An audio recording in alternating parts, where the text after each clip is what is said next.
আসসালামু আলাইকুম। সবাইকে অনেক অনেক শুভেচ্ছা আজকের এই রেসিপিতে। আজকের রেসিপি ভ্যানিলা স্পঞ্জ কেক, যেটা আমরা উইদাউট ওভেন বাড়িতেই খুব সহজে তৈরি করে নিতে পারি। আমি ভ্যানিলা স্পঞ্জ কেক তৈরি করছি একটি চায়ের পাত্রে, এবং কেকটা হবে খুবই সফট এবং তুলতুলে।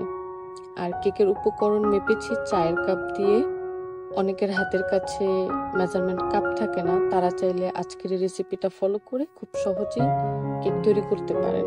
কেক তৈরির জন্য আমি 3টা ডিম, 1 কাপ চিনি, একই পাত্রে হাফ কাপ তেল, যেটা আমরা রেগুলার খাই, তারপরে হাফ চামচ ভ্যানিলা এসেন্স, পরিমাণ মতো লবণ।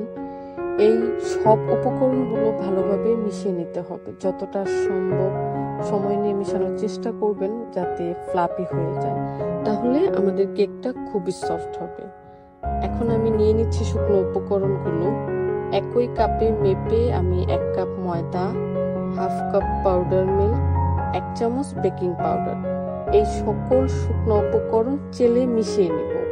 কারো কাছে যদি উইক্স বা এগ বিটার কোনোটাই না থাকে, আপনারা চাইলে কাঁটা চামচ দিয়ে একটু সময় নিয়ে মিশ্রণ উপকরণগুলোকে মিশিয়ে নেবেন। তো আমাদের এখন কেকের মিশ্রণ রেডি। আমি রেগুলার চায়ের পাত্রের মধ্যে নর্মাল কাগজ দিয়ে তেল ব্রাশ করে নিয়েছি।